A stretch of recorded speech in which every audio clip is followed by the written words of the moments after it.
Hello, it's Dr. Rhonda Johnson, and today is Monday, December 14th, 2020.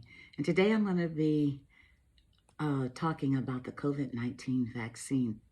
But first, I want to take a pause to remember the 300,000 people who have died from this pandemic since its beginning earlier this year. 300,000 people and more have died here in the United States.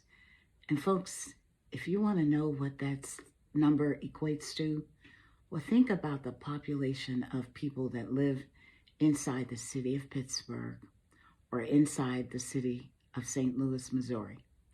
That's enough of a comparison. And these people are newborn babies to their mothers who were carrying them or delivered them shortly thereafter and never got a chance to hold their baby, from children to teens, from college students to fathers, mothers, sisters, brothers, friends, pastors, grandparents, celebrities, healthcare workers, bus drivers, inmates in prison, school employees, people that work in jobs that are essential to keep our nation moving, working, eating. I'm taking a moment to remember you at this moment because many of you were perfectly healthy and could have lived decades longer, and most of them died alone. Which brings me to the COVID vaccine as a way out. Today I'm celebrating the Pfizer vaccines that are being rolled out to healthcare workers and to patients who are in long-term care facilities and their people that care for them. And other vaccines will be available soon. But I want to remind everybody that the COVID-19 vaccine will not cure COVID. There is no cure for COVID at this time. Medicines cure disease. Vaccines are not cures. They are tools of prevention of deadly diseases of mankind. The COVID-19 vaccine will not prevent you from getting exposed to the virus, but it will prevent you from getting the disease if you're vaccinated. In order to prevent getting COVID-19, we still have to practice the 3 W's. So what happens, again, I want to remind people that when you get this COVID-19 vaccine, when or if you get exposed later on to the virus via inhalation or through your mucous membranes, and the virus gets in your body, tries to replicate, if you get the vaccine, your immune system will see that virus, recognize it, mount an antibody response, and destroy the virus. So the virus won't get a chance to replicate in your body. Remember, all viruses need a host to survive. They cannot live without a host. Now, I've done messages on the Pfizer and Moderna vaccines. The Moderna vaccine is expected to receive emergency use authorization from the U.S. Food and Drug Administration very soon. So you already know these viruses use the new messenger RNA delivery platform. Today I'm going to be discussing the Johnson & Johnson COVID-19 vaccine because it should be coming into the marketplace maybe by February. The Johnson & Johnson COVID-19 vaccine trial has about 40,000 people in it. And because COVID-19 is so prevalent, they were able to reduce the number of people that needed to be enrolled in the phase 3 clinical trial from 60,000 down to about 40. Now, what's different about this vaccine is that it will only require a single dose. Now, it uses a weakened human adenovirus. Adenoviruses are very common cold viruses like coronaviruses, but it uses a weakened human adenovirus as its vector. The vector is what's used to incorporate the virus particle of the COVID-19. And it's genetically modified form of a virus that causes the common cold. And it too causes the body to produce antibodies to the coronavirus, that SARS Cov-2 virus spike protein.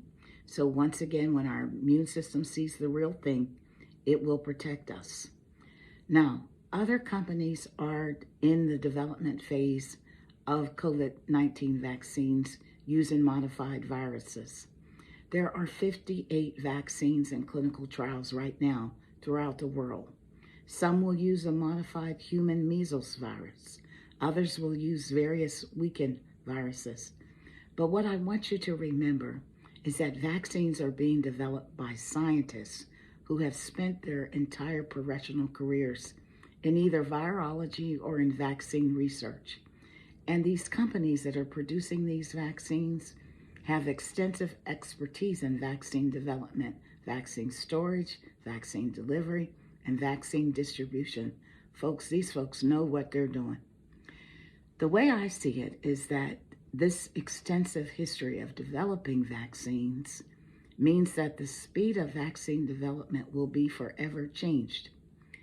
Now, that doesn't mean every disease will have its own vaccine, because for diseases like HIV/AIDS, for which we have no vaccine, it's because the virus keeps mutating faster than a vaccine can be developed. Which brings me to the coronavirus. The coronavirus, this virus that causes COVID-19, has already mutated many times. There are many different genetic strains of the SARS CoV-2 virus. And it may be that down the road we have to get a different vaccine every year. Only time will tell.